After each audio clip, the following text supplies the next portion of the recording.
Ajeitar aqui com essa tua de coisa que eu tô. Graça e paz, pessoal. Que bom estar com vocês depois de um tempo. Se Deus quiser, não mais teremos esse intervalo de tempo. Hoje nós vamos falar um pouco sobre arte, como a gente divulgou, né? Eu queria ler com vocês, começar lendo com vocês, Gênesis 1.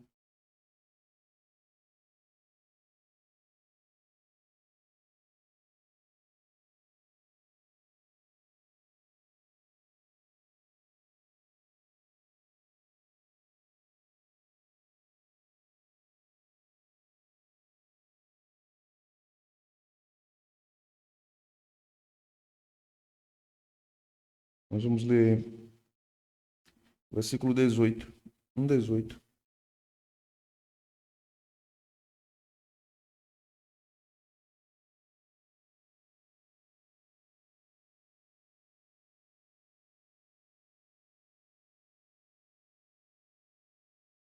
Para que governem o dia e a noite e fazerem separação entre luz e as trevas. E Deus viu que isso era bom. A gente vai trabalhar com essa palavra bom aqui, tá bom? Vamos orar? Senhor, bendizemos o teu nome, te enaltecemos e agradecemos porque estamos aqui, podemos estar em comunhão, podemos cantar ao Senhor, podemos refletir na tua palavra.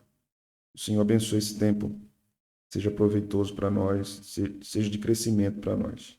Porque nós te oramos no nome de Jesus. Amém. Eu acho que baixa um pouquinho aí, tá dando um retorno aqui, uma microfoniazinho. Tava um pouquinho. Som. Márcio não é da área do sonoplastia, não. Som. Oi, som. Mais um pouquinho. Som. 2, 3, 4. Vocês estão me ouvindo bem? Tá bom, então. Gente, vocês tiveram. Não sei nem se tem mais, mas vocês tiveram aula de artes na escola? O que vocês faziam lá? Cortava papel? Tinta guache? Se eu perguntasse assim a vocês o que é arte, vocês diriam o quê? Uma forma de expressar o quê? Sentimento. Uma forma de expressar o sentimento. Todo mundo concorda com essa definição?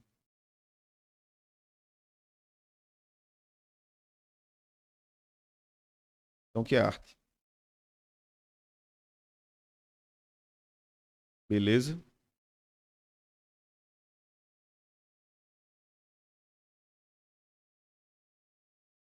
Uma forma de expressão.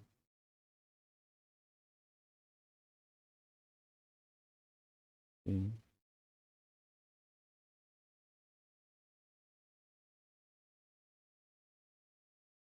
sim.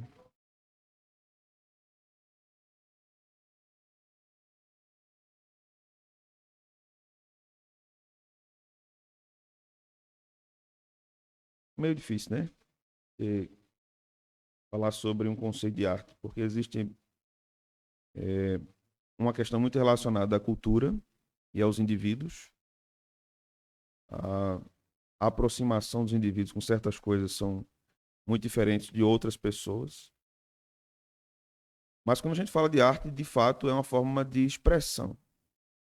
Existe uma diferença entre o que é bom e o que é ruim dentro da arte, mas é expressão, de toda forma, né? Então, se você encontra um muro pichado, alguns vão dizer que aquilo é arte urbana. Há uma diferença de pichação e grafite, né? E os grafiteiros ficam muito magoados se você disser que é pichação, o que ele está fazendo. Porque há, de fato, uma técnica muito diferente e a arte na grafitagem. É, mas quando a gente fala de arte, a gente precisa partir de algum lugar. Precisa partir de um ponto. Se a gente parte da Grécia, arte tem a ver com o que é simétrico, com o que é harmônico e com o que é elegante. Então, se algo possui elegância, tem beleza. Vocês acham a arquitetura desse prédio elegante? Por quê? Harmonia, delicadeza, simetria, cor, influencia, né? Se a gente tivesse verde-limão aqui nas paredes, é, arquitetura, né? Tudo isso vai apontando para um caminho. Se a gente olhar o formato das janelas, elas seguem um padrão. Será que a gente consegue fazer alguma associação lógica desse formato de janela com o prédio, a torre? Mais alguma coisa?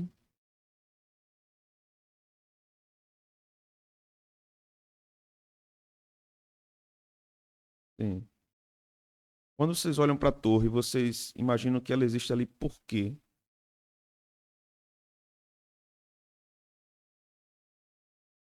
Sinalizar.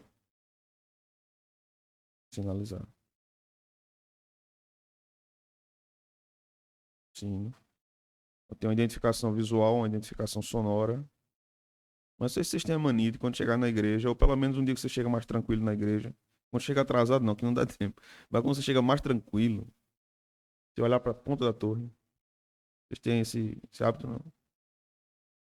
Mas já olharam alguma vez para a torre assim, lá para cima? Hã? Já entra nem, sem nem olhar.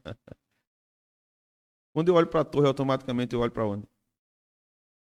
Essa é a finalidade das torres nas igrejas. Então, historicamente, as igrejas, no caso católicas, elas ficavam basicamente onde seria o centro da cidade, num lugar mais alto, porque era o prédio mais importante daquela cidade, né? E ela aponta para o alto, realmente. Quando você entra, por exemplo, em algumas igrejas católico-romanas, você tem impressão que. Tem impressão não, é isso mesmo. A arquitetura vai inclinando o seu olhar, assim, até o altar. Tá? Porque a ideia é do fiel ir se dobrando e se ajoelhar. Então, basicamente, as igrejas evangélicas não pensam nisso. Mas as igrejas católicas, toda a arquitetura dela, seja o design interior, seja a arquitetura externa do prédio, tem um sentido sagrado, tem uma lógica sacra ali. Até a arte gótica que a Igreja Católica adotou, muitos anos tinha um sentido. Em Recife, na Avenida Dantas Barreto, vocês conhecem essa avenida, não? Em Recife? Avenida Dantas Barreto, tinha uma igreja gótica ali. E fizeram bem de destruir. Eu não sei como é que tem capacidade de fazer. Porque um prédio gótico é uma obra impressionante em termos de arquitetura, de arte, né? Embora você tenha lá os demôniozinhos pendurados lá em cima, mas tem um sentido, né? Aquilo.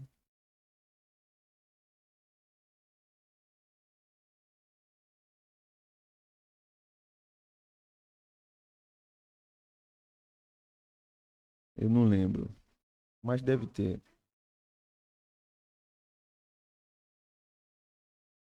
Hum. Eu acho que é no centro, né? Do Recife. Lembra não? Tem uma no centro, não deve ser em Olinda. Tem uma no centro do Recife que tem muita coisa de ouro dentro, assim. Olinda, né?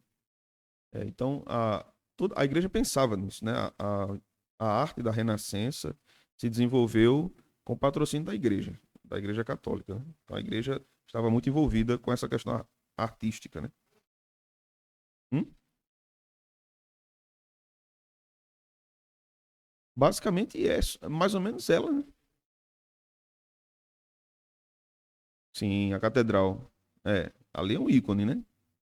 Aí você tem uma igreja. Existem igrejas evangélicas, anglicanas, ou as primeiras presbiterianas, que têm uma arquitetura diferenciada.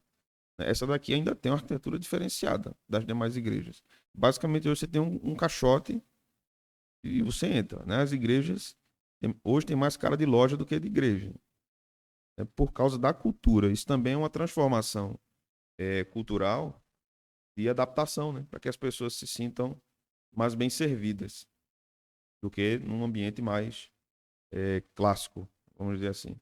Mas os católicos sempre investiram muito. É difícil você ver uma igreja católica que não se preocupou com a arquitetura. É muito difícil. A não ser que seja um grupo novo, uma, um grupo de estudo católico em alguma comunidade, ali eles estão começando uma espécie de nova igreja. Aí você vai ter algo mais simples. Mas até as igrejas que estão construindo hoje, mesmo simples, em lugares pobres, elas têm uma lógica no quesito da beleza, né? Para comunicar muita coisa às pessoas que estão ali no entorno, né? Os protestantes não tiveram essa preocupação por alguns motivos compreensíveis. Na reforma, basicamente as igrejas que eram católicas se tornam protestantes. Então, a coisa vai, né?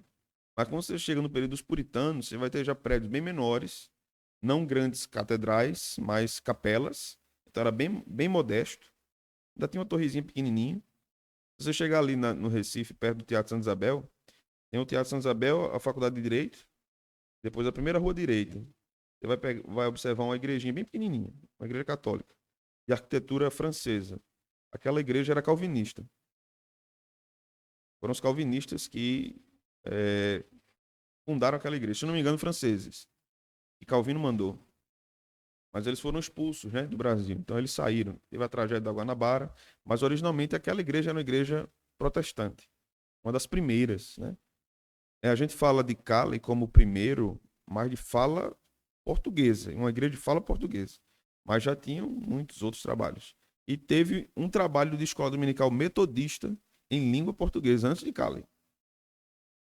Uma escola dominical. E não deu certo. Mas Cali realmente não foi o primeiro. Teve uma atuação metodista anterior. Diga, Gabriel.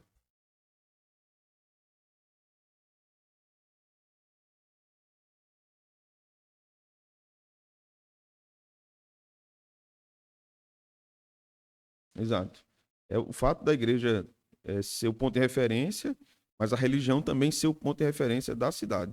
No caso de Olinda, você vê isso muito, né, naquelas subidas, né? No Morro da Conceição, em Recife, e tem aquela história não, é real, que as pessoas sobem as escadarias de joelhos, com cruzes desse tamanho ou maior do que essa nas costas, né? Pagando promessas e tudo mais. Joelho sangrando, braço sangrando, e o povo vai subindo, pagando penitência ali. Sai de um estado para outro andando, para o Morro da Conceição, né? Então, tem esses lugares que ainda existe peregrinação religiosa e a igreja está no lugar mais alto. Havia uma lógica de referência ali para a população. Porque, basicamente, tanto no Brasil, né, como na Europa, a igreja era o centro determinador da cultura. Então, a igreja dizia o que ia acontecer na cultura. Quando a gente volta, a gente vai observar que a igreja foi muito influenciada. Aqui a gente está falando de igreja católica, né? Católico romano. A igreja foi muito influenciada pelos gregos, pela arte grega.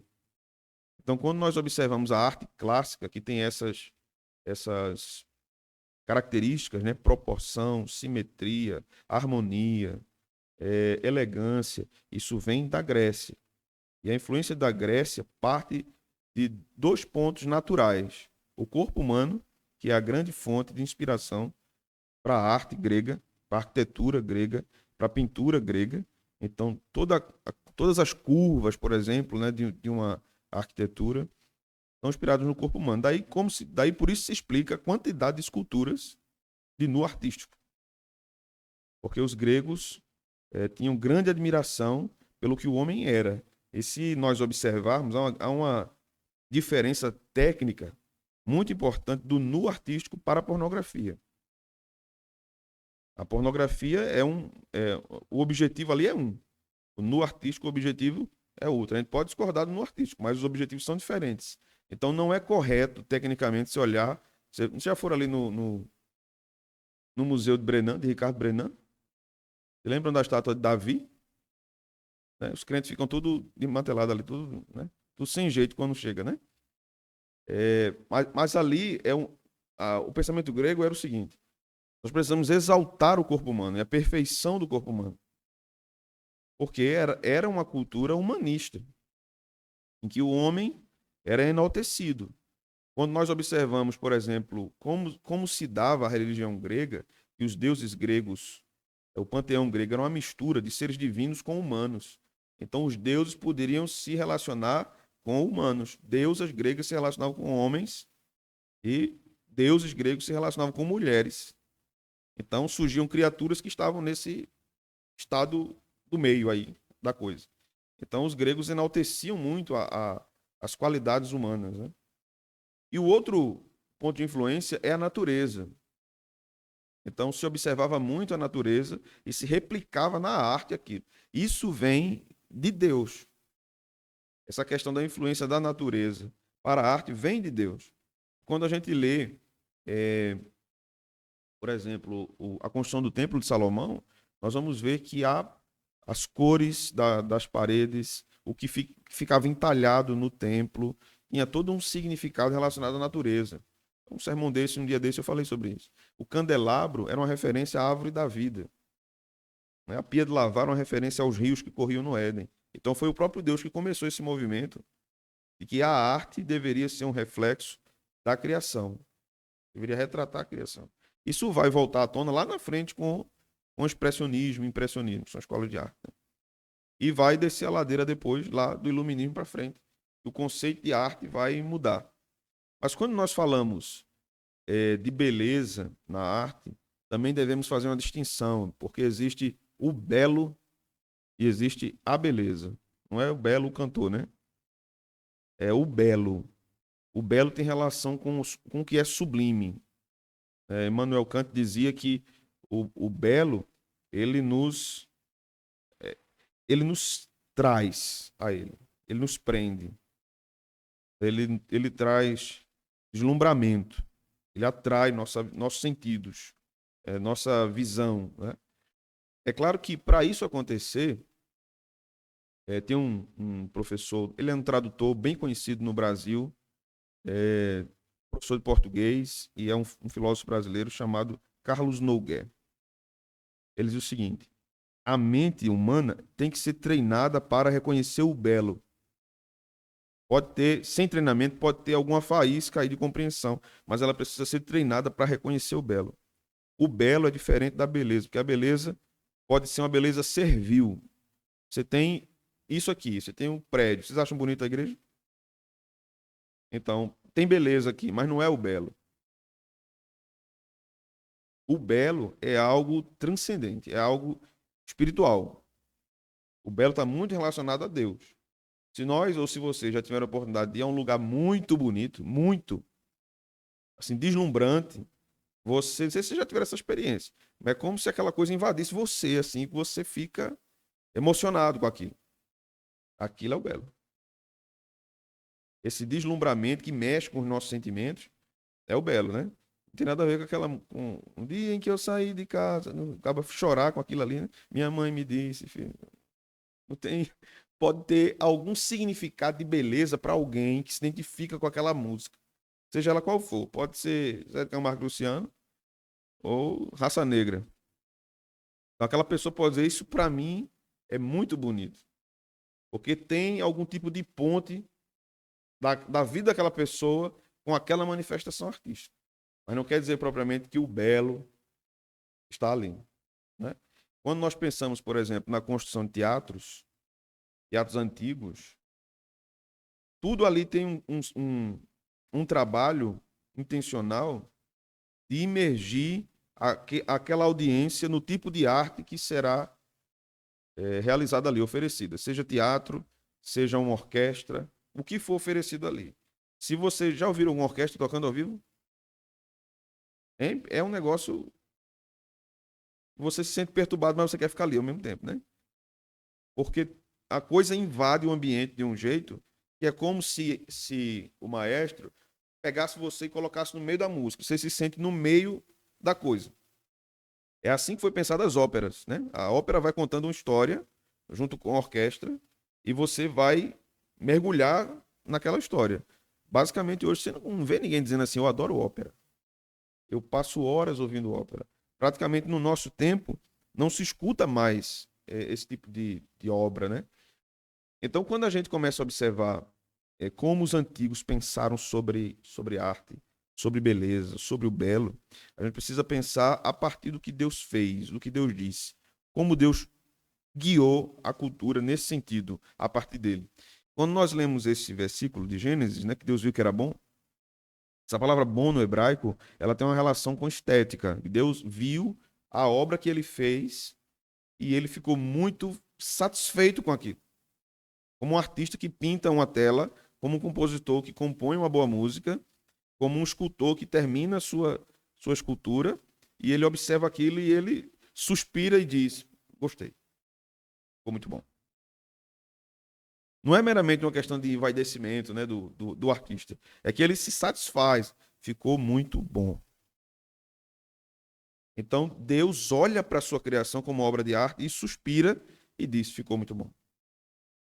Então, ali você tem várias coisas interessantes que a arte vai trabalhar depois. Então, se você vai trabalhar com telas, por exemplo, ou com uma abordagem mais moderna em relação a imagens, que é a fotografia, você deve considerar várias coisas. Deve considerar luz, deve considerar escuridão ou falta de luz, para que você tenha efeitos necessários. O cinema é uma consequência disso, né? Um trabalho bem feito cinematográfico vai ter que lidar com trilha sonora, vai ter que lidar com roteiro, vai ter que lidar com imagem. Então, o cinema é uma das artes do belo, né?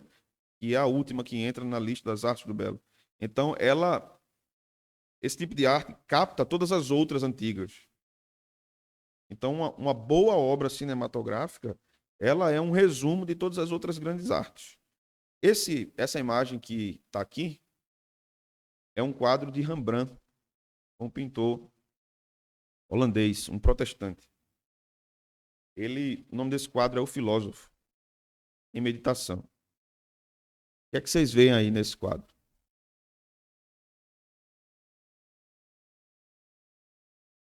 A luz da janela, a escada, a escuridão na escada. O que mais?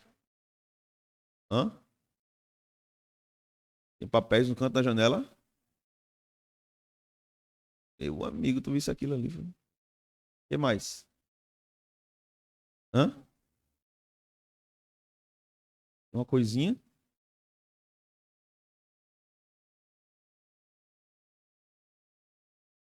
Você está falando na mesa do filósofo, do lado dele. Certo. O que mais? Hum?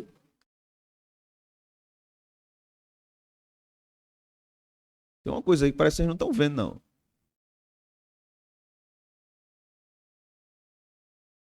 Só tem um filósofo, só tem uma pessoa nessa imagem? É a luz, é? Cadê?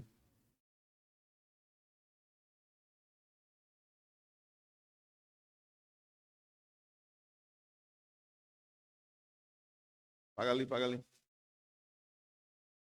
Pode deixar apagado.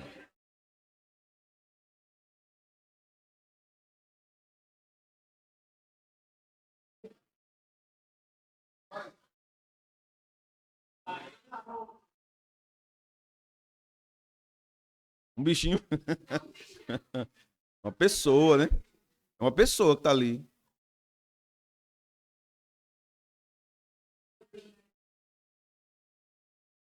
Smeagol, Gollum. É, pode ser uma mulher, uma idosa ou um homem, tá ali, né? Tem uma porta atrás dele, da pessoa. No fundo ali, como se entrasse para debaixo da escada.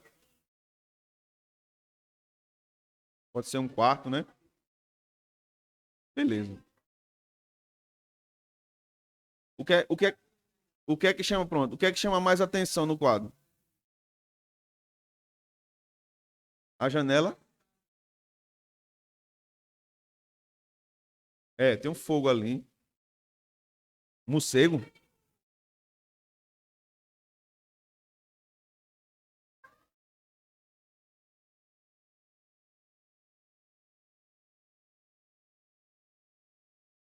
Meu precioso. Ele tá pegando ali o anel. O que é que chama mais atenção no quadro? A janela. O rapaz? Que rapaz? É um, é um idoso, rapaz. Olha a barba dele.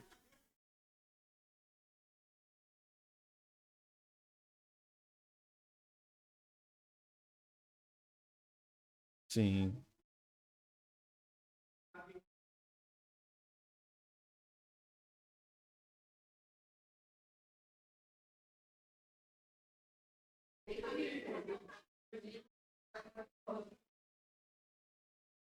Será, vocês acham que essa questão da luz tem alguma coisa a ver com a mensagem do quadro?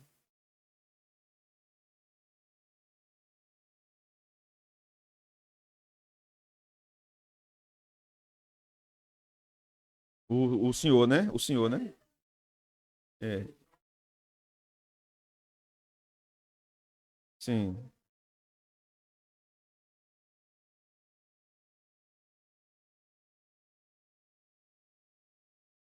Legal. Exato. É.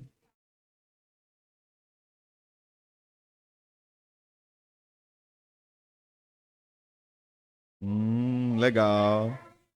Legal, legal. Legal. Caverna de Platão.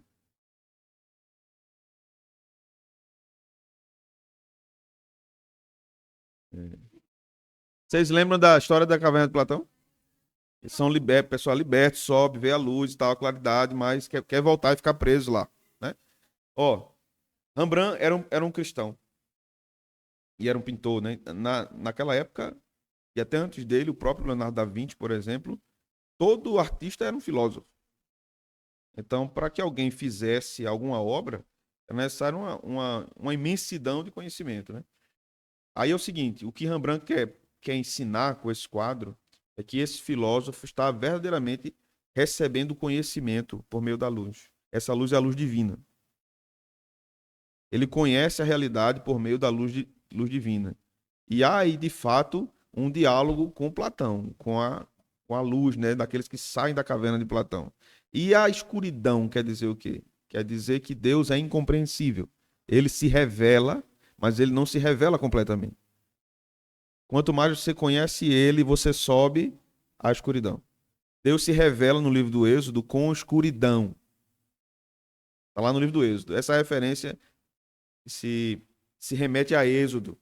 Deus se mostra a Moisés na sarça ardendo a luz e Deus também se revela na escuridão.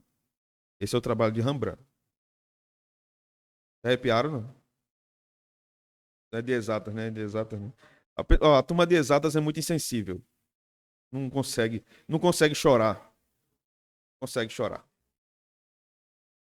Legal, né? Agora veja, ele não precisou botar assim nenhuma frase atrás de Jesus te ama e tal, né? Eu sou o Senhor teu Deus, né? Coisa assim. Eu sou, né? Assim, em algum lugar escondido, um eu sou o que sou. Essa era a arte cristã. Ela comunica não apenas questões relacionadas ao conhecimento, mas a valores, né? Você tem uma relação com Deus. O filósofo está em relação com o divino, para que ele pense melhor, para que ele venha filosofar melhor. Então, para Rembrandt, a fé cristã não se aparta do conhecimento ou da grandeza do conhecimento, pelo contrário, ela se aprofunda no conhecimento, né? Agora a gente vai observar uma outra obra de um outro artista. Não, essa não, a outra, mano. A anterior. Anterior. Não, varão. Aí. Essa obra é de um artista chamado Marcel Duchamp. Marcel Duchamp. O nome dessa obra é A Fonte. O que é que vocês. É um mictório. O que é que vocês podem dizer sobre esta obra? Sobre a profundidade desta obra artística?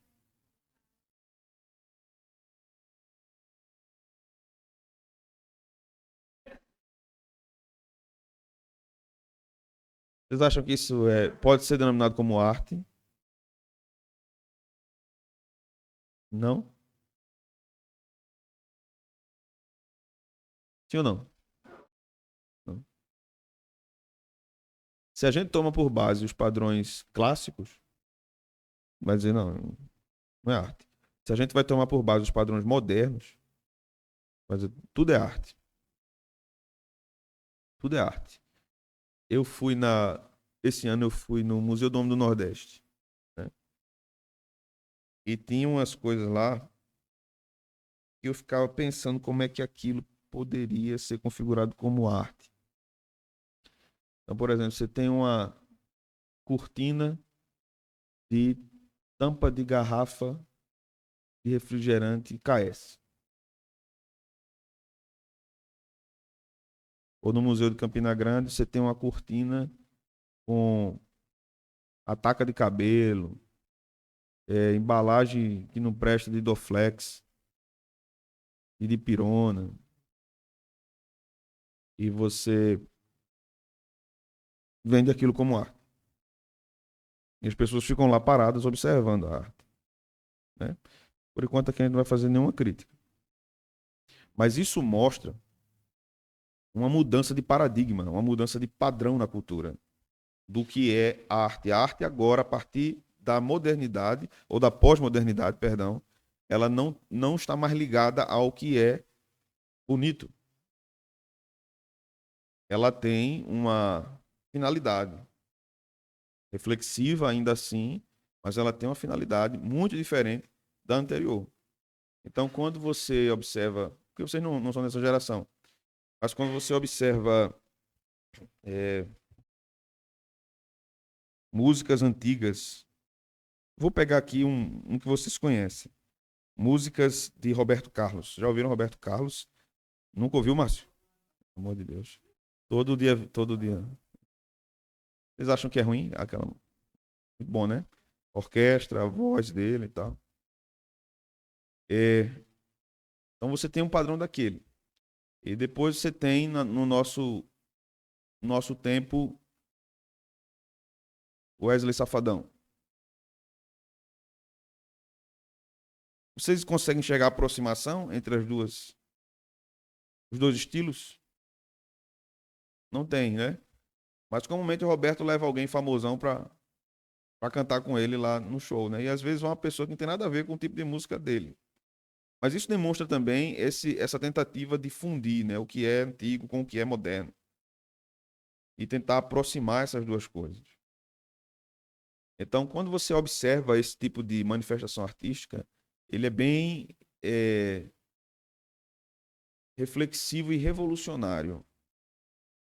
Não quer trazer aquele que vai observar para uma reflexão sobre o belo, porque o belo traz uma reflexão mais do que a beleza, ele traz uma reflexão moral. Porque a beleza tem uma ligação com moral. Por isso que a Bíblia vai dizer lá que Deus viu e era bom. E Deus cria o homem e a mulher no final e diz é muito bom. Então, o belo sempre tem uma relação com a moral, com a forma que as pessoas vão lidar com aquilo, né? Agora passa aí, Márcio. A gente vai ter aqui a Pietà, né? Que é um fantástico essa obra, né? Em mármore. Estão vendo bem? Tá claro para vocês. É, não sei se dá para ver de onde você tá, mas ali vamos tirar aqui toda a discussão em relação ao primeiro e segundo mandamento, por enquanto. Mas se você observar o pé ali daquele que é esculpido como Jesus, né? Você vai ter ali veias, você vai ter ali dedos, você vai ter ali unhas, isso em mármore. O que é que você sente quando você observa uma imagem dessa? Não olhar apenas, né? Mas observar a imagem.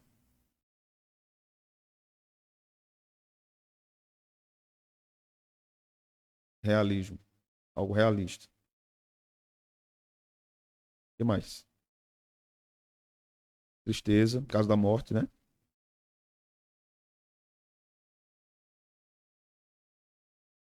Sim, envolve o sentimento, né? Volta aí a fonte, por favor, Márcio. O que é que você sente aí? Vontade de rir. Vontade de rir por quê? Você não consegue desenvolver uma reflexão, embora tenha, né, um motivo. Mas você não consegue desenvolver uma reflexão.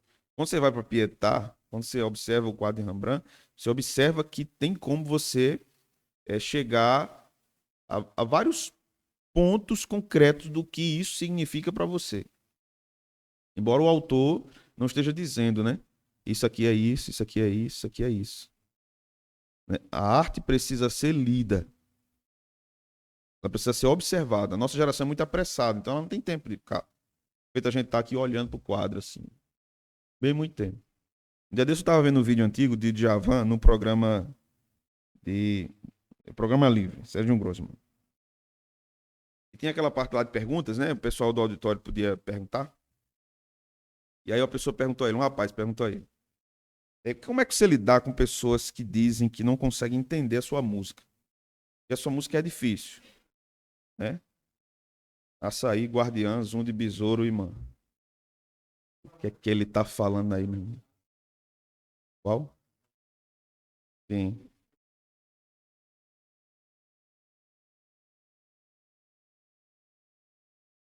É. Não tem aquela outra que disse que foi uma filha que morreu, que não sei o quê. E não foi isso, né? Ele disse que não foi isso. Todo mundo dizia que era isso. Quando eu soube a primeira vez, eu fiquei chorando. E, meu irmão, que negócio tão bonito. Eu fiz uma música para uma filha que morreu. Mas não era aqui. Mas as pessoas vão fazendo a leitura, né? Vocês já escutaram uma banda chamada Palavra Antiga? Nunca escutaram essa banda? Eu vou mandar para vocês, vocês vão escutar uma música chamada Branca. E vocês vão me dizer o que é que ele está querendo dizer com aquela música.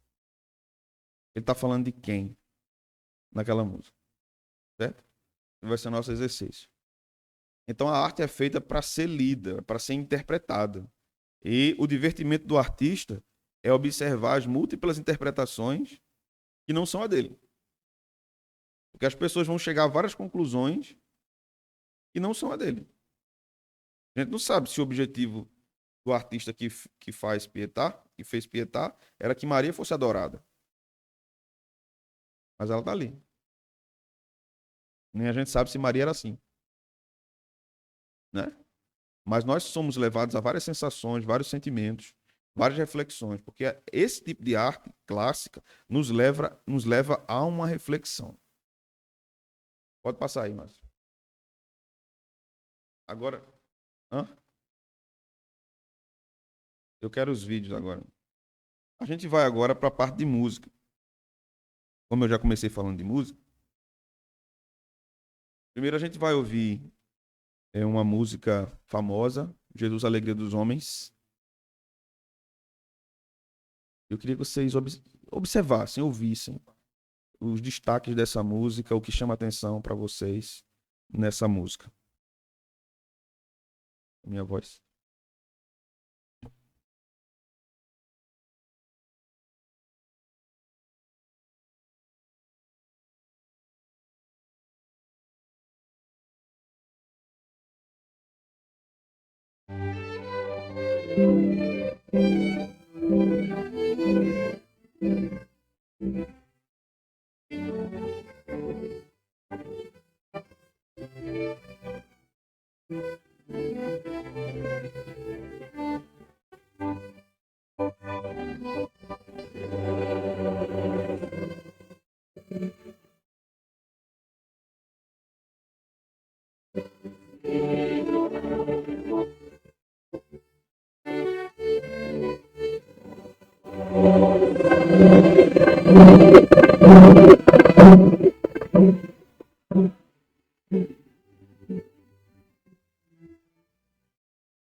Joia.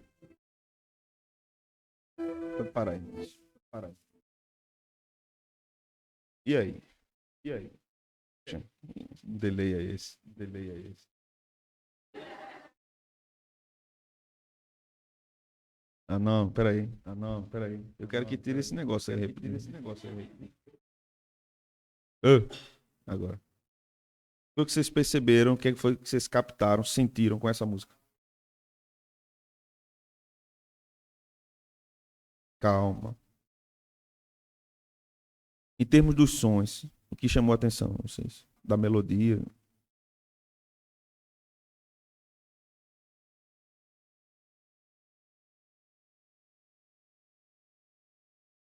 Sinfonia dos instrumentos. E as vozes? Perceberam as vozes? Sim. Perceberam a dinâmica do volume? Agora você tem mais baixo, agora você tem mais alto. Né? E o maestro está ali também para dosar isso. Eles têm a partitura na frente deles, mas o maestro vai conduzindo para que o volume seja controlado no instrumento, na mão do músico. Se é um instrumento de corda, né? Ou piano também é um instrumento de corda. Ou na mão dos percussionistas, que aí não teve muita coisa de percussão. Mas o silêncio, o baixo volume, o volume crescente faz parte desse movimento para gerar sensações no que está ouvindo. E a música está contando uma história, embora ela seja só instrumental. Mas ela está contando uma história. Então você vai ouvir as vozes por cima dos instrumentos, você vai ver uma seção da orquestra fazendo uma linha melódica, outra seção fazendo outra linha melódica. O seu ouvido tem que ser educado a escutar tudo isso. Bota aí de novo, Márcio. Pedacinho.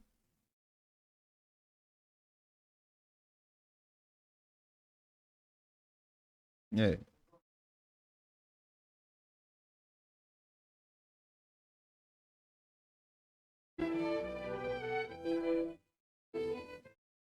Percebe? Os instrumentos estão fazendo movimentos diferentes aí.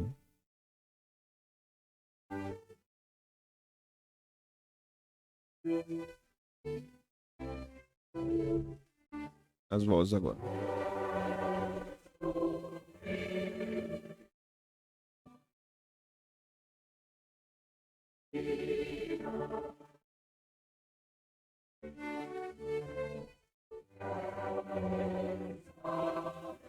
Conseguem escutar o baixo da voz? O coralista está fazendo baixo, né? Você tem uma divisão vocal ali também. Então, cada um está cantando numa oitava diferente. Tudo isso é uma sinfonia. Acho que a beleza aí, a elegância, a simetria, né? Ordem. Pronto. Pode parar, Márcio. Toda beleza possui ordem. Toda beleza possui ordem. Agora a gente vai ver outro vídeo para a gente analisar também. É uma música também. O Belo, sim.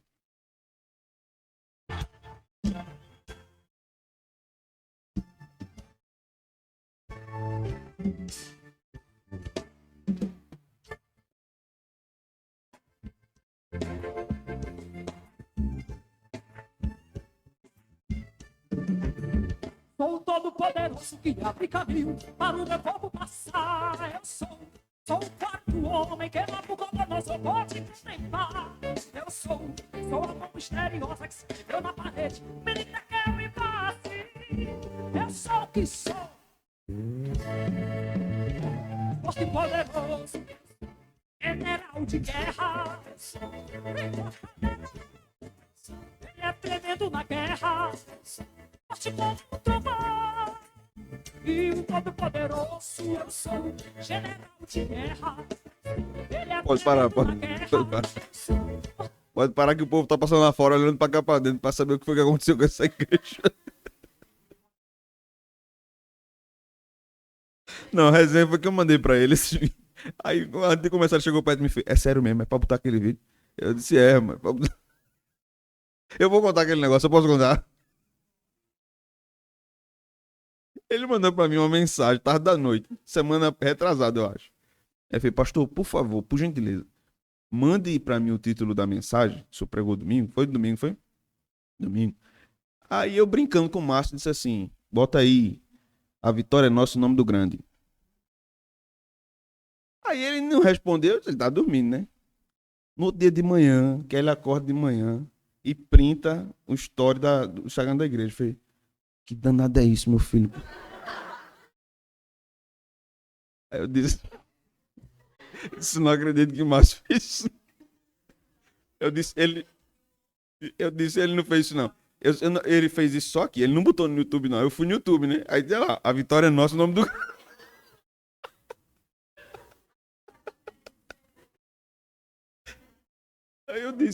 Aí eu mandei mensagem pra ele, eu disse, ô Márcio, o que foi isso aí, Márcio? Ele, seu pastor, por favor, quando o senhor mandar, bote kkkk no final, pra eu saber que não é. Porque eu tava cansado, eu tava morto. Agora eu ri uma semana mesmo com esse negócio. Essa cantora aí é Alice Maciel, né? É, o estilo a gente já percebeu.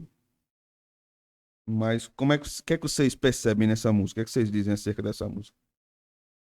Com base nesse contexto que a gente vem pensando, né? Sobre arte. Hum? Desordem.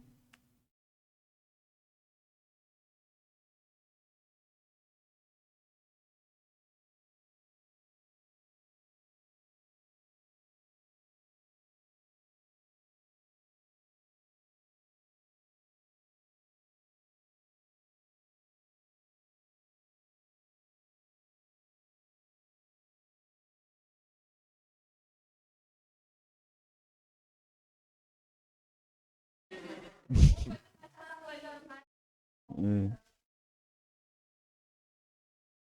Hum? É. A gente poderia chamar essa música dela de Bela. É pra tu, Márcio, Bela?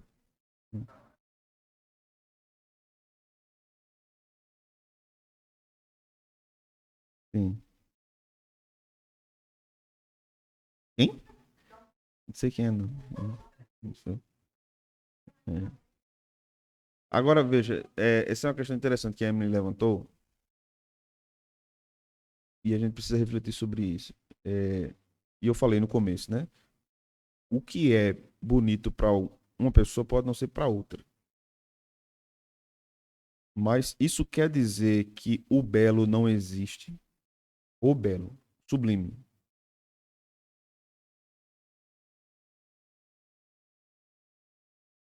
O belo é relativo. A gente pode dizer que a beleza servil, aquela que a gente falou no começo, ela pode ser relativa. Ela pode ser relativa. Uma pessoa realmente pode achar é, sei lá, um sapato, uma sandália muito bonita. E o outro tá risada. Mas esse negócio é muito feio, meu irmão. Né? Isso vai acontecer nas relações entre as pessoas. Daí a importância de a gente separar o que é que a gente entende por algo que tem beleza e o que é o belo. O belo tem uma atração espiritual, uma atmosfera espiritual envolvida. Então a gente precisa fazer a distinção dessas duas coisas, né? Pode passar, Márcio. É. Veja, a gente vai ver algumas questões de beleza relacionadas à moda. A gente já viu primeiro nas esculturas, né? Ou pintura, no caso de Rembrandt, viu na música e agora na moda.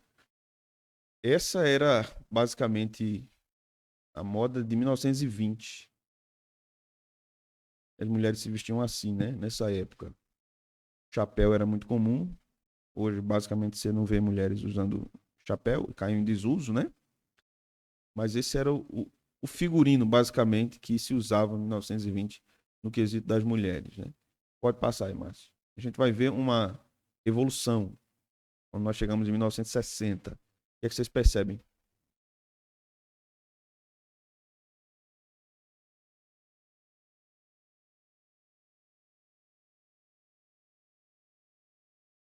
Cabelo, né? Mais curto. O estilo do chapéu mudou, né?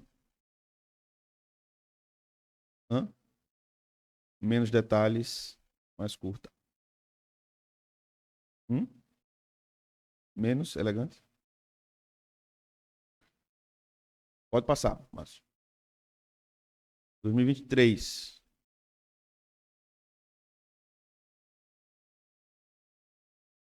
E aí, como é que vocês avaliam? Vocês comparam?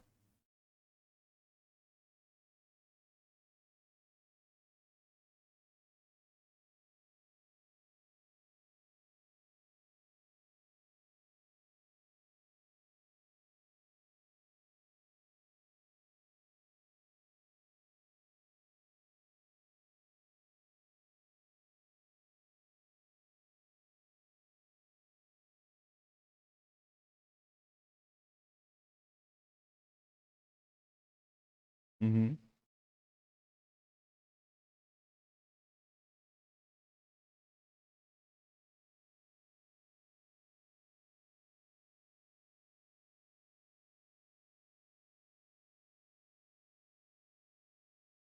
uhum, uhum. O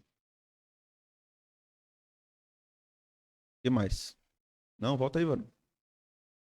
Terminou não. O que mais? Vocês podem destacar daí. Vocês não falaram quase nada. Daí para as outras imagens. O que é que muda daí para 1960?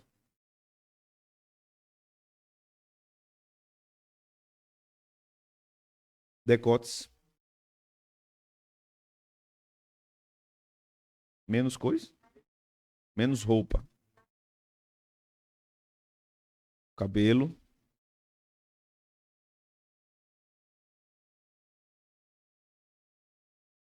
Parece que aí o negócio o cabelo já tá mais longo, né? Ou é impressão minha?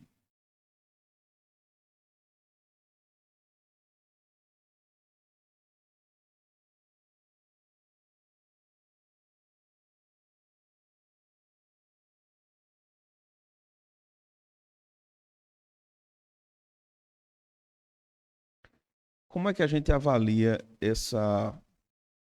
A gente já observou as mudanças, né? Mas como é que vocês avaliam isso do ponto de vista moral? Por que essa mudança aconteceu? O que é que vocês entendem? A sociedade mudou? O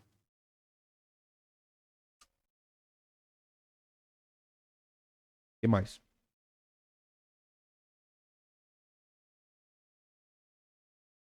Uma forma de chamar a atenção. É, Emily falou uma coisa sobre sociedade, Rebeca falou sobre chamar a atenção, que eu acho que está muito conectado. A gente tem uma cultura de massa. Então, quem determina o que é moda? A sociedade determina o que é moda? Vocês acham que é a sociedade, a massa que determina o que é moda? Quem determina as cores de uma estação? Os estilistas, né? E isso vem de alguns centros de moda do mundo e vão se espalhando pelo mundo. Embora cada lugar tenha suas particularidades, né? Ontem eu estava em Recife e você observa umas coisas interessantes no que se refere à roupa, né? Em Recife. A quantidade de homens sem camisa na rua é um negócio impressionante. Por causa de quê? Calor, né? A quantidade de mulheres de short curto e de blusas de alcinha, né? Coisas dessa natureza. Também tem uma ligação com o calor. Mas a gente pergunta, será que naquela época também não fazia calor? Talvez hoje faça mais. Não sei, mas será que lá não tinha calor? No Nordeste? No Sertão?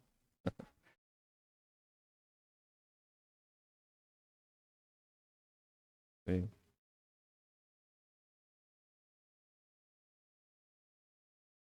muita coisa, né? Quando a gente fala de cultura, a gente está falando de uma série de fatores. Então, por exemplo, a gente diz, é, basicamente assim, é o pecado. É, pecado vai estar também, vai estar também no trabalho dos estilistas, vai estar no desenvolvimento da cultura, mas a gente vai ter outros fatores a se analisar. A gente não pode apenas reduzir a coisa e dizer é só isso. A gente não está fazendo o juízo de valor aqui de quem está vestindo essas roupas, né? Mas por que isso começa a acontecer? O cristão tem que pensar dessa forma. Ele tem que fazer essa pergunta. Por que o que é hoje é assim? Como era antes?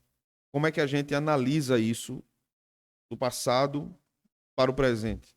Ou o que vai ser no futuro? Né? Aí eu coloquei uma foto de 2023. Possivelmente isso aí foi alguma ação, né? De um desfile, alguma coisa assim, de alguma marca. Ou marcas. Mas as tendências, de modo geral, da moda feminina não é só isso. Do ano passado para o nosso ano. Há muita calça, há muito blazer. É aqueles negócios bem grandão, que eu não sei se é blazer, não sei o que é aquilo. Então, é diverso. Porque há públicos diversos. Se a gente der um passeio rapidinho na feira de Caruaru ou na feira de Santa Cruz, a gente vai ver que tem lá, sempre vai ter uma lojinha lá, moda evangélica, né?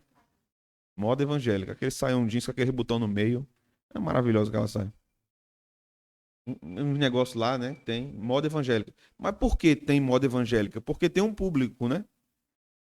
Tem um público. Alguém um dia estava na loja e ouviu uma irmã chegando dizendo assim: tem roupa para evangélica? É um eixo de mercado. É um eixo de mercado. Né? Vamos para a próxima. 1920, os homens. E o bigode, né? O bigode era fantástico. Um homem sem bigode era um homem nu. Feito aquele do lado ali, né? Os homens andavam assim, né? Colete, aí o terno, né? O paletó, o colete e a calça. Hoje praticamente ninguém usa terno. Usa só o paletó e a calça.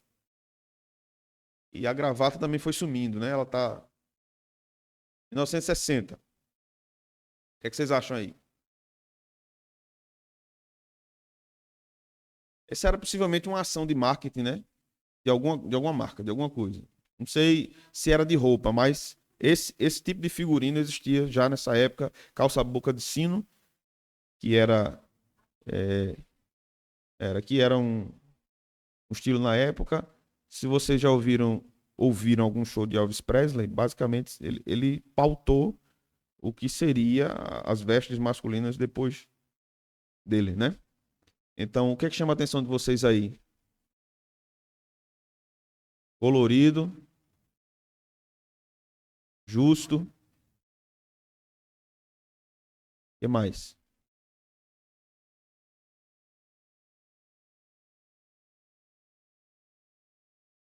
Hã? O acessório, né? Aquele negócio ali, de ser uma faixinha, né? Um negócio, né? É.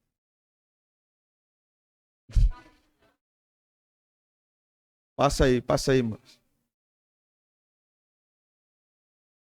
1960, 70. A estampa, né? Agora, aquele ali de calça marrom, a camisa dele é top.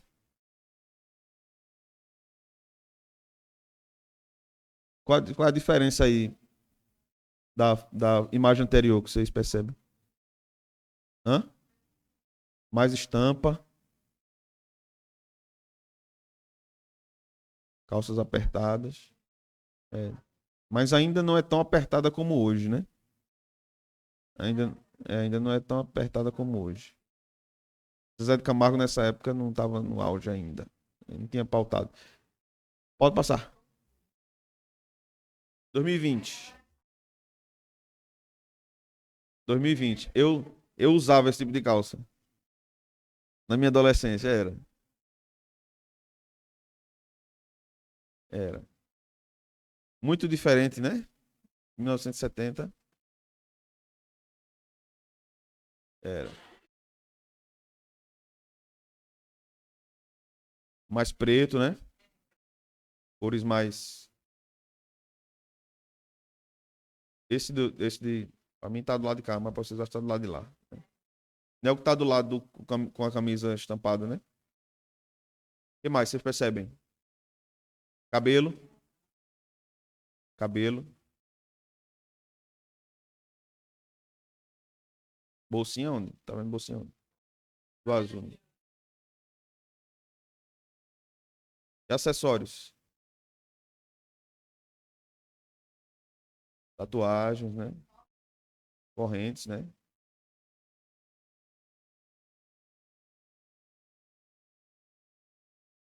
É. Cabelo ali, daquele de preto ali. Vocês pegaram ainda a fase dos emos, não? Emos? Está, tal. Ouviram KLB também, não? Você conhece não, né? KLB. Pô, povo perdido, meu Deus. Pode passar aí, mas. Nosso tempo, 2023. Não é absoluto, né? Torno a dizer, não é absoluto, mas é 2023. Qual é a diferença para 2020?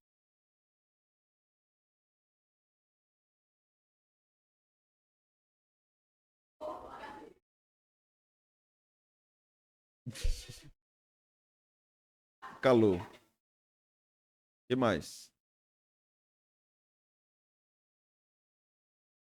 Tampa.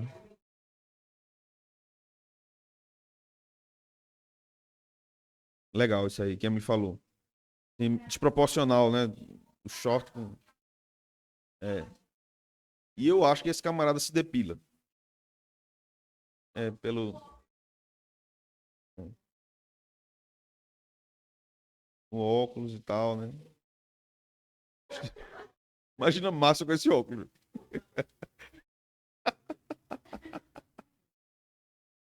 Muita coisa diferente, né?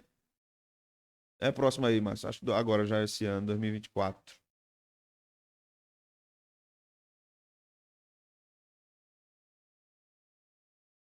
E aí, o que é que vocês percebem?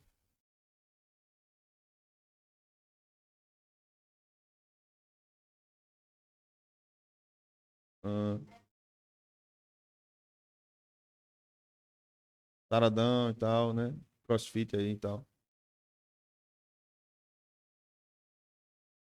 Cabelo lambido.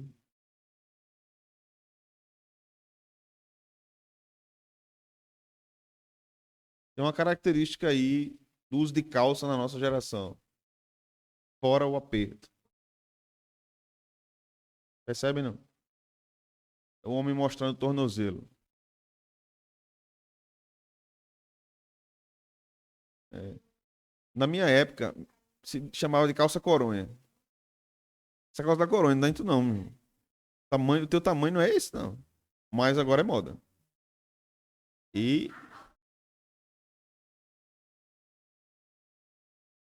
Aham. Hã? É. Vocês acham que há alguma questão ligada aí ao estilo de masculinidade, essas manifestações de moda de 1920 para 1924?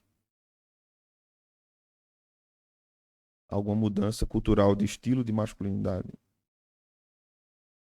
Vocês podiam apontar o quê?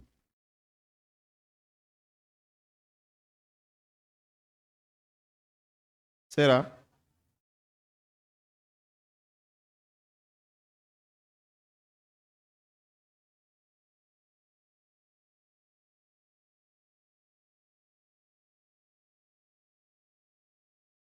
É, mas a vaidade ali também. A vaidade ali também, né? É, é. Sim, sim, sim.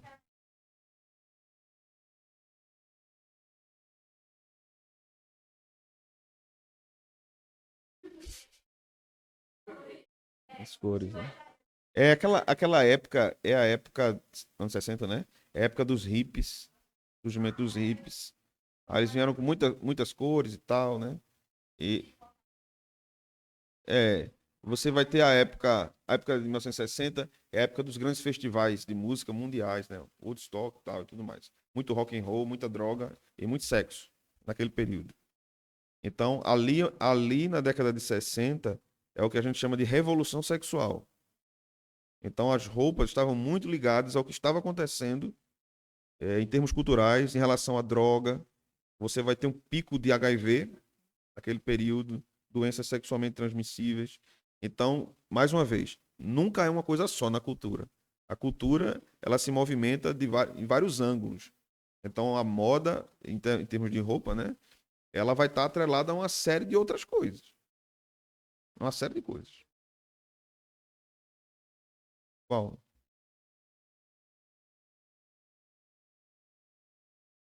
Os Beatles tinham essa característica, né? Eles tinham essa característica, terninho e tal. É. Agora, o interessante é quando você fala, por exemplo, de Beatles, é, eles viveram ali 50, 60, né? A banda chegou a um pico ali de fama absurda naquele período, de onde os caras chegavam, o povo desmaiava. Eles tivessem, passassem numa avenida ou fizessem um show num lugar aberto, era loucura total, né? Principalmente do público feminino. E você vai ver eles com aquele negocinho, cabelinho na cuia, né? Tal, cortadinho, palitozinho, óculinho. Mas quando você observa ele chegando a um estágio mais maduro, de idade, o figurino muda, o cabelo fica comprido, a barba cresce, os caras começam a tocar com casaco de pele, né? Então, vai mudando, né? Mesma coisa acontece com outras bandas. Rolling Stones, por exemplo, você vai ver também no começo, assim, Beatles e Rolling Stones sempre foram adversários, né? Rolling Stones era a turma do inferno e Beatles era a turma do céu. Então, os Beatles eram os bonzinhos da história e os Rolling Stones eram os capetas, né? Mas eles mudam, eles entendem que esse figurino de bonzinho para eles não vai colar. Então, há uma sacada de marketing aqui que eles mudam a imagem por causa do conteúdo da música. E era um rock and roll mais agressivo do que Beatles, né? E você vai ter uma infinidade de bandas surgindo aí a partir desse período, que é o período onde o rock toma forma de rock, né? Quando a gente chega no Brasil, década de 70, 80, a gente vai ter também esse avanço. Aí vão surgir bandas na década de 80, como Legião Urbana, por exemplo, Capital Inicial, o Traje a Rigor, eu acho que é daquela época. Então, qual era a pegada ali? Críticas políticas, as bandas faziam essas críticas, muita droga e sexo irregular, da mesma forma. É por isso que vai gerar morte mais à frente de Cazuza, por HIV.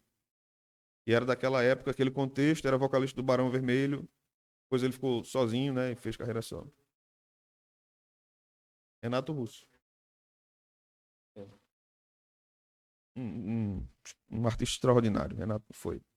Mas era aquele período que caracterizava tudo isso. Então, quando a gente fala de arte e cosmovisão, sempre vai estar ligado a como eu vejo o mundo. A arte vai manifestar o que o artista, ou como o artista vê o mundo, ou como ele quer que o mundo seja. Então, não só os estilistas determinam o que querem que o mundo vista, em termos de cores e termos de modelo, mas os jornalistas também querem que o mundo creia em determinadas coisas. Então, eles vão dirigindo a cultura. Então, se um jornalista coloca uma coisa sem provas, ele joga. Daqui que você vem a provar que aquilo é fake news, hoje é mais rápido. Mas antigamente não era. Quando eu estava na faculdade, teve uma história de uma escola, eu não me lembro agora o nome da escola, mas um jornalista recebeu uma notícia, uma informação de que tinha acontecido um abuso sexual naquela escola, com tal e tal pessoa, com tal e tal criança. Esse jornalista publicou essa notícia no jornal. Aquilo devastou a cidade e a escola teve que fechar.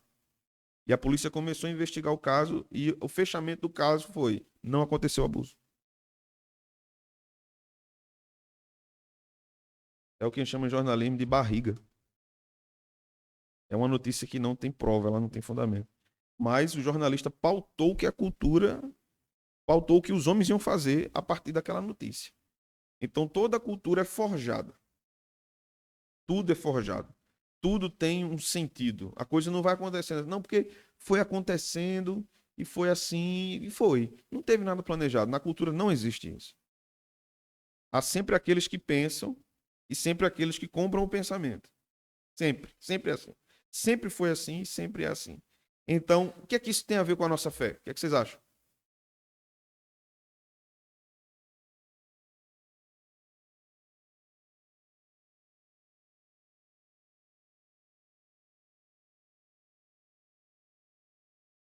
Então a gente tem que se retirar da cultura?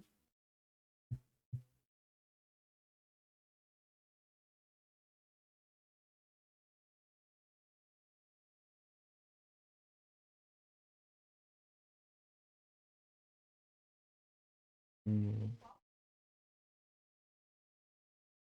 exato. Por quê? Isso é importante a gente pensar e refletir. Porque a gente não pode cair naquela de todo mundo faz.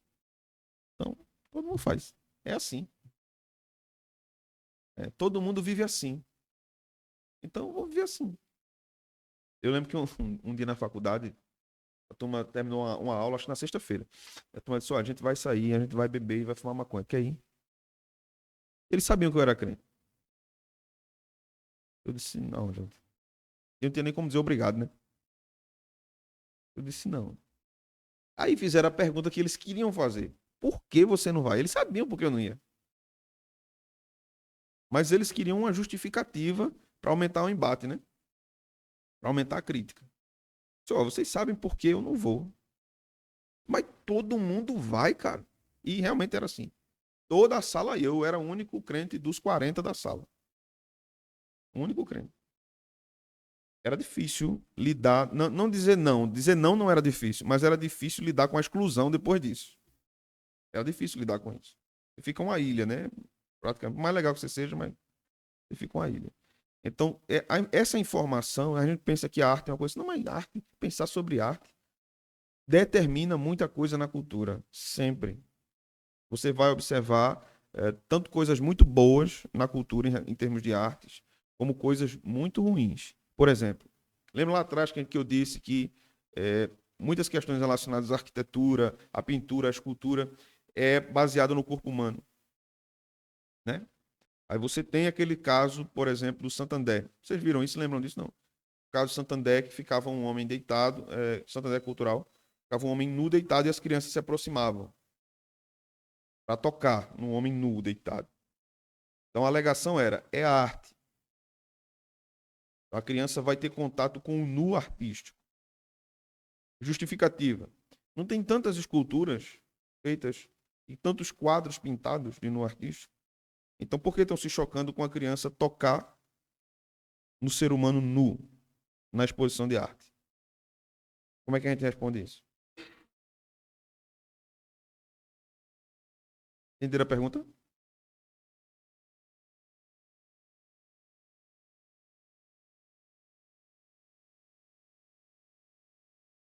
Por quê?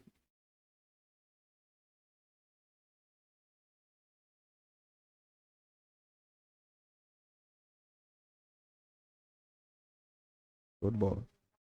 Show de bola. A obra.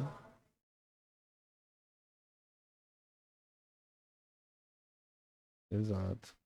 Recentemente, eu não lembro se foi no Ceará, foi no estado do Nordeste.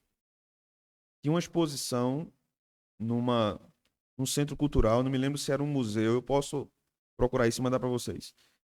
Mas era uma exposição de nu artístico para crianças do fundamental. Mas o que ocorre? Tudo que era retratado nas obras, personagens pintados, nus, estavam excitados.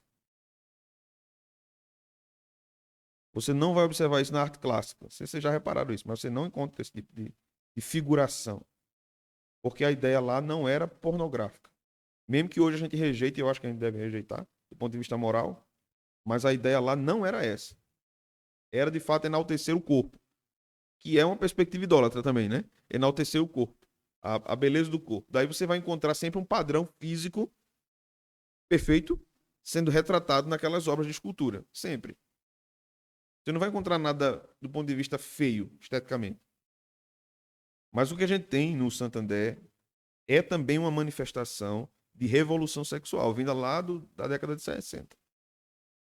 É um esforço para uma abertura de liberdade sexual, de pederastia mesmo, de relação sexual da criança com o adulto.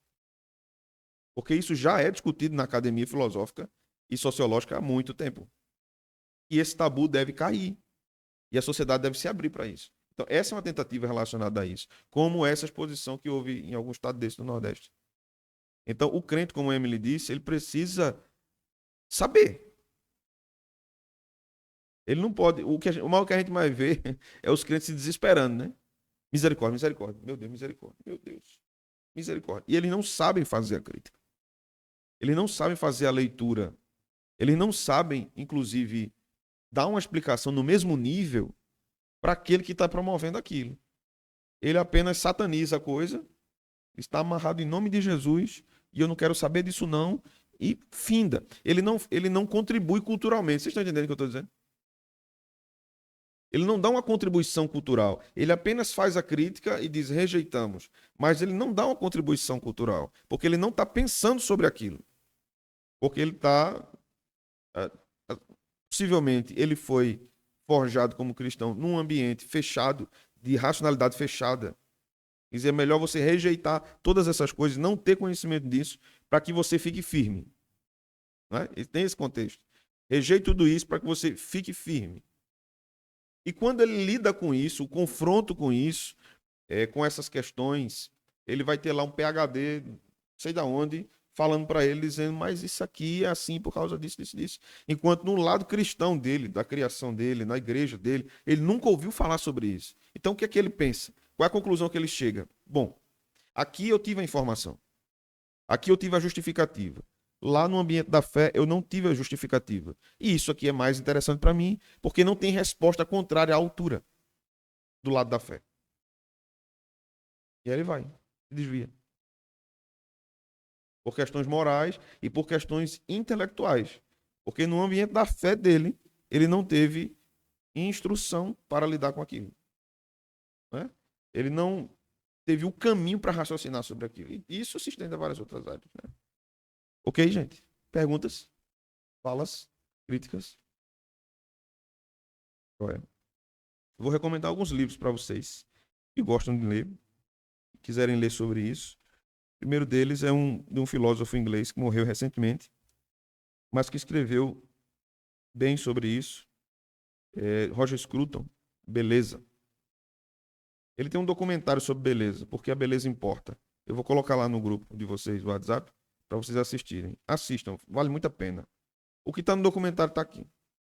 Esse livro é fantástico. Um outro livro, Roger Scruton, um anglicano, cristão anglicano. Esse aqui, católico, Humberto Eco. Já ouviram falar de Humberto Eco? Um grande escritor romancista. Já viram o filme O Nome da Rosa? Nunca ouviram? Já ouviram falar desse filme? Pronto, esse filme é fruto de um livro, O Nome da Rosa. É que a história ali, não vou dar spoiler do coisa, né? É melhor vocês verem. Mas tem uma série de assassinatos de quem vai entrar numa biblioteca para ler, procurar livros, possivelmente de Aristóteles. Então, o veneno é sempre posto. É massa o livro e o filme, né? O veneno é sempre posto nas páginas. Então, naquela época, quando a pessoa ia passar a página, molhava na língua. Né? Não, mas tem muito mais coisa, né, velho? Mas você percebe na hora, quando você vê o filme. Na hora. Aí o motivo é o seguinte: por que essas pessoas estão morrendo? Aí eu não vou contar o motivo final, né? Mas tem um motivo, né? É, tem um motivo. Então assistam esse filme. Esse aqui é de um católico também, John Merck. Beleza. O que é e por que importa? É o melhor que eu li. Esse é o melhor que eu li. Muito bem embasado, assim, filosoficamente e teologicamente. Só dá uma escorregada quando fala de Maria no final, mas tirando isso aí, o livro é excelente. Esse aqui é de um calvinista, Hans Huckmacher. Foi um crítico de arte. Historiador da arte. E John, acho que é Merck o nome dele.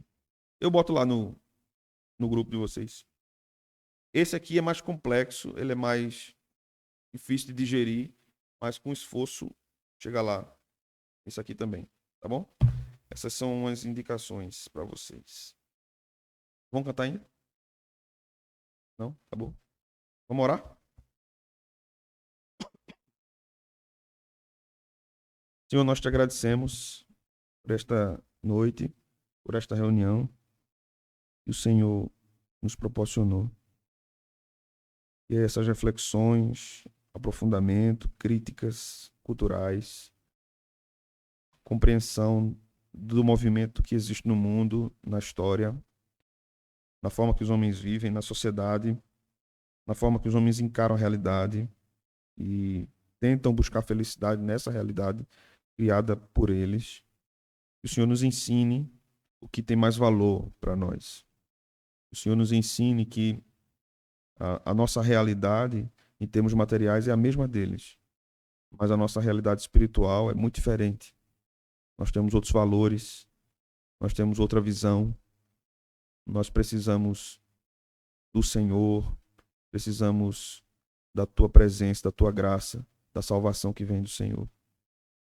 Nós cresçamos com isso. É o que nós te oramos, no nome de Jesus. Amém. Deus abençoe, gente.